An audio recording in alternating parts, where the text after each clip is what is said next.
안녕하세요. 2500년의 음악 역사를 이야기하는 닥터 도토리 TV의 정프렌치입니다.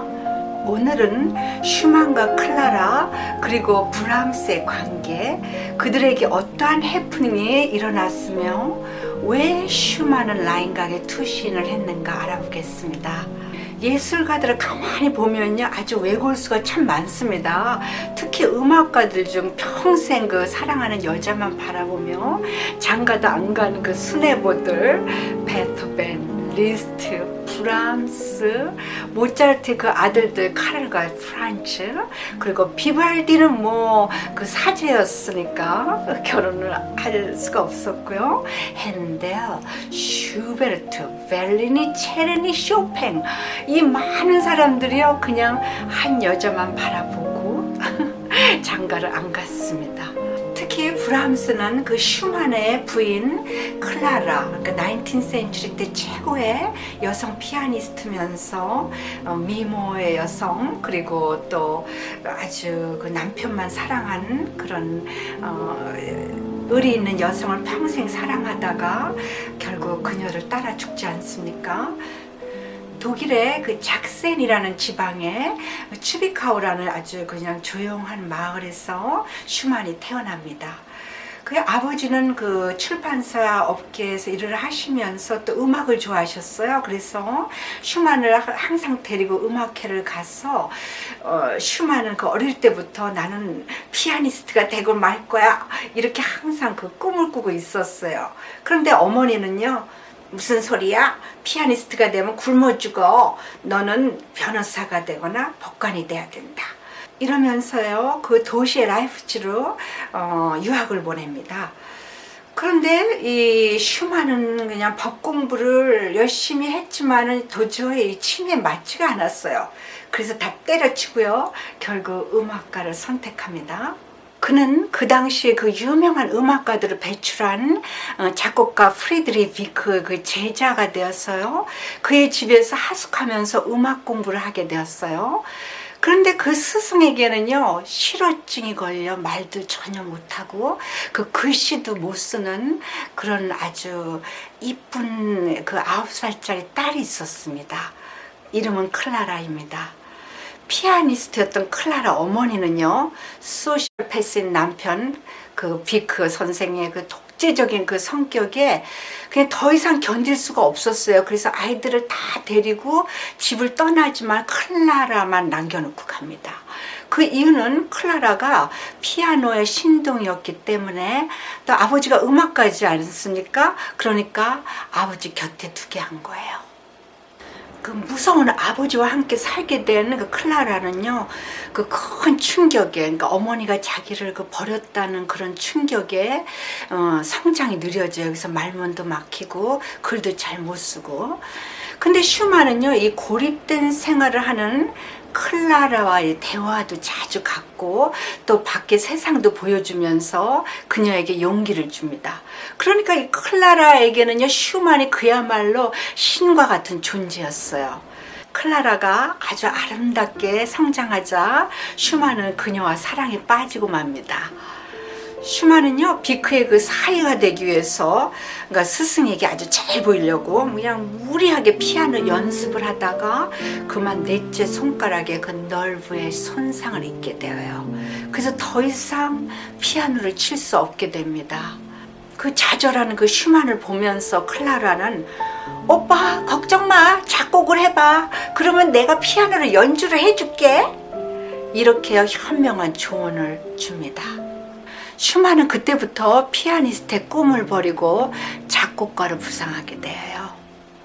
슈만의 아버지는 어떻게든 그 딸을 슈만으로부터 이렇게 떼놓으려고요, 허수아비 그 남작의 수양 딸을 그 소개해 주면서요, 슈만, 넌 저 여자에게 장가가면 네 팔자 다 고치는 거야. 우리 딸보다 100배나 더 훨씬 낫다. 이렇게 인연을 맺어줍니다. 그리고 또 자기 딸 클라라에게는요, 저런 놈팽이에게 시집가면 넌 평생 불행해진다. 돈이 최고야. 저 놈팽이하고 절대 가까이 하지 말아라. 이렇게 이야기를 했어요. 슈만은 그 유혹에 그냥 넘어가가지고 잠시 방황을 합니다. 그렇지만은 클라라가 그리워서 다시 돌아와요. 아버지는 어떻게든지 그 두 사람을 갖다 떼놓으려고 작정을 해가지고 급기야는 슈만을 아동 성애자로요 그 법정에다 소송을 겁니다. 법정에서는 두 사람의 그 사랑을 확인한 후 못된 애비는 2주간 금고형에 처하노라. 그때부터 스승과 제자는 왼수가 되었어요. 클라라가 21살이 되면서 슈만과 결혼을 하게 되고, 슈만은 신이 나서 그냥 실내악 그리고 수많은 그 피아노 곡 100개의 가곡 그리고 교회 한 곡 뭐 수많은 그 곡들을 작곡하고, 또 클라라는 슈만이 작곡한 곡과 자신의 곡으로 그 순회 공연을 하면서 그 19th century의 최고 그 여성 피아니스트가 됩니다. 그뿐이 아닙니다. 이 두 사람은 그 라이프 이제 그 음악원의 교수들이 되어요. 더 경사가 난 것은 이들이 오스트리아로 옮기면서 슈만은요 düsseldorf의 관현악단 그 지휘자가 됩니다. 그리고 슈만은 그 정기적으로 그 음악 평론 잡지를 클라라와 함께 만들어 가지고요 최초로 캐릭터 피스라는 것을 그 매거진에다가 소개를 합니다. 슈만이 작곡한 그 카니발 어린이 정경, 그 다음에 숲속의 정경, 이런 것들은 다 이렇게 소품이지 않습니까? 그러니까 그 당시에 그 피아노를 막 배우는 사람들은요, 그 소품, 그러니까 어렵지도 않고 누구나 칠 수 있는 그런 곡의 그, 책들을, 그러니까 앨범을 막 이제 구입하기 시작해요. 두 사람이 급속도로 발전하는 모습을 본 아버지는요, 아이고, 이게 아니었네? 그러면서 찾아왔어요. 야, 니네들이 이렇게 잘 나갈 줄 알았으면 내가 그랬겠니? 용서해라. 이러고서 사과를 합니다. 이때 짠! 브람스가 등장합니다. 브람스는 20살, 클라라는 34살, 슈만은 43살이었습니다. 브람스는 자신이 작곡한 곡을 들고 슈만을 찾아와서, 슈만, 저를 제자로 받아두시고요, 제 작품을 좀 봐주십시오. 슈만은 와이프를 불렀습니다. 허니, 어서 와서 이 청각의 곡을 좀 쳐봐요. 브람스는 클라라를 보는 순간에 첫눈에 뿅 갔습니다. 오 마이 갓, 내가 찾던 여자가 바로 여기 있어. 슈만은 그것도요 모르고 그냥 브람스의 곡을 극찬하면서요, 아주 훌륭했어, 제자로 받아주지. 그는 브람스를 그의 음악 평론 잡지에 극찬하면서요 신인 음악가라 세상에 소개를 했고, 그때부터 브람스는요 음악계에 그냥 별로 뜨기 시작했습니다. 그런데 어렵게 읽어놓은 그 보금자리에서 폭풍이 들이닥칩니다. 불행히도 슈만의 집안에 정신병 그 유전자가 있었던 거예요. 13살 위에 누나가 자살을 하고 슈만의 그 둘째 아들이 정신병원에서 죽습니다. 그리고 슈만은 그 망상과 그 환청 때문에요 막 그 신령술에 막 의지도 해보지만은요 아무 소용이 없었어요. 슈만의 성격은 점점 난폭해지고 오케스트라의 단원과도 이렇게 화합을 할 수가 없게 되자 그냥 결국 지휘자 자리를 내놓게 됩니다. 갑자기 수입이 없어지자 클라라는 그 임신한 몸으로 7명의 자녀들을 부양하면서 연주를 더 많이 하게 되고 작곡도 더 많이 하면서 브람스와 슈만의 곡을 더 많이 연주를 했습니다. 7명의 자녀들과 또 임신한 몸으로 생활비를 벌어야 했어요. 그래서 그때부터 더 많은 그 연주를 하게 되고 레슨을 하면서 양육비 그리고 남편의 그 치료비를 어렵게 벌기 시작합니다. 슈만의 정신병은 그냥 날로 심해졌습니다. 갑자기 막 소리를 치고 작곡한 것을 막 빡빡 찢기도 하고, 그 다음에 이제 클라라에게 막 욕도 퍼붓고, 급기야는요 라인강에 몸을 투신합니다. 이 강은 제가 직접 크루즈에서 찍었는데요, 진짜 그 물살도 세고 굉장히 물도 맑으면서 또 아주 깊어요. 다행히 지나가던 뱃사공이 그 물속으로 점점 가라앉는 슈만을 발견하고 그물을 던져서 슈만을 살립니다. 그리고 바로 정신병원에 입원을 하게 되죠. 라인강과 그 나일강을 혼동하시면 안 됩니다. 라인강은요 유럽에 흐르는 강이고, 나일강은 아프리카 그 르완다에서 이렇게 흐르면서 이집트로 흐르는 그 강입니다. 브람스는 사실 그 작곡이 아주 뛰어났지만 피아노를 본격적으로 시작한 것은요 19살 때였어요. 그러니까 굉장히 늦게 시작한 거죠. 그래서 자신이 작곡한 것을 연주가 할 수가 없었어요. 슈베르트도 그랬죠. 슈베르트도 죽기 1년 전에 피아노를 갖게 돼서 그 연주를 못하지 않았습니까? 그래서 멘델스존 그 시스터 페니가 이렇게 연주를 해주고 했는데요. 이 브람스도 마찬가지입니다. 자기가 작곡한 것을 연주를 하지를 못했어요. 브람스가 그 많은 피아노 곡을 작곡하게 된 동기가 있습니다. 바로 클라라를 자주 보기 위함이었어요. 슈만이 정신병원에 들어가 있는 동안 그 8번째 아이를 낳을 때도요, 그 브람스는 슈만의 아이들을 돌봐주고 또 장도 봐주고 살림살이도 보살펴주고 그럽니다. 그녀는요 출산을 한 후에도 끊임없이 그 컨설트를 했어요. 그녀가 평생 그 컨설트를 한 게요 1300번, 어마어마한 겁니다. 1300번. 브람스는 클라라를 가까이 할수록 더 사랑에 빠졌어요. 급기야는요 클라라에게 이렇게 고백을 합니다.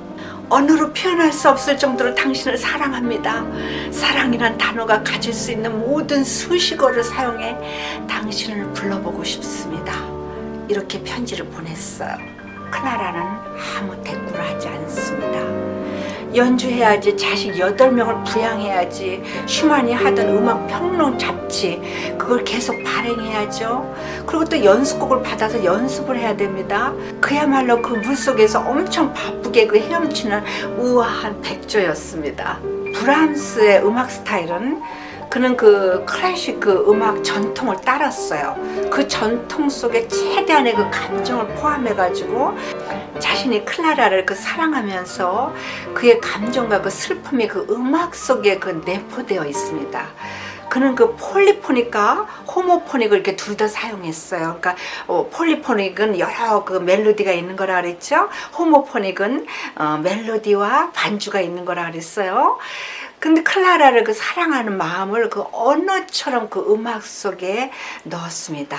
그래서 멜로디가 많은 그 부분은 자기의 그 아주 혼란스러운 그 마음을 여러 갈래로 이렇게 표현을 한 것이고, 또 간단한 멜로디, 심플한 멜로디와 그 복잡한 어컴퍼니먼트는 또 자기 마음을 그 심플하게 달래면서 그 사랑하는 마음을 멜로디로 표현한 것이죠. 클라라는 브람스에게요 아주 많은 조언과 또 그 음악 비평도 해주고, 브람스에게 최고의 스승이자 또 브람스의 음악을 이렇게 그 대중에게 알린 아주 최고의 친구였죠. 한때 그 브람스는 그 클라라를 잊기 위해서 그 성악을 전공한 아가테라는 그 성악가와 약혼을 합니다. 근데 결국 그 준비가 안 되어 있다 하면서 그 약혼을 파혼하게 돼요. 클라라를 그 마음속에 두었기 때문에 그 다른 여자를 마음을 허투하고 싶지 않았던 것이죠. 정신병원에 들어간 슈만은 증세가 점점 심해져 의사는요 그 클라라에게 면회 금지를 시킵니다. 그녀가 그 마지막으로 슈만을 만나게 된 것은 슈만이 죽기에 바로 그 이틀 전이었어요. 슈만이 죽은 후 클라라는 슈만의 작품들을 정리하면서 또 대중들에게 그 연주를 많이 합니다. 그리고 이렇게 말을 해요. 나는 슈만의 음악을 연주하면서 그의 숨결을 느꼈고 그의 그 인자한 목소리를 들을 수 있었으며 그의 음악 속에 내 몸이 녹아 들어가는 것을 느꼈다. 클라라가 76세 때 그 임종을 맞게 되자요. 그 소식을 들은 브람스는 그냥 쏜살같이 달려와요. 그런데 임종을 보지 못합니다. 클라라를 잃은 브람스는 그 삶의 의욕을 상실한 채 굉장히 이렇게 디프레스가 되죠. 그리고 간암을 얻어서 11개월 후에 클라라를 따라갑니다. 브람스는 그 클라라가 죽었을 때 이렇게 말을 합니다. 내 삶에서 가장 아름다운 경험이었고 가장 가치 있는 것이었으며 나는 가장 고귀한 것을 잃었다. 이렇게 말을 합니다. 자, 오늘은 슈만과 클라라 그리고 브람스의 관계를 이야기해 드렸고 또 그들의 음악적 그 캐릭터, 그들의 삶에서 그들이 무엇을 했는가에 관해서 그리고 브람스의 순애보적인 사랑을 말씀드렸습니다. 모두 건강하시고 다음 방송에서 뵙겠습니다. 바이.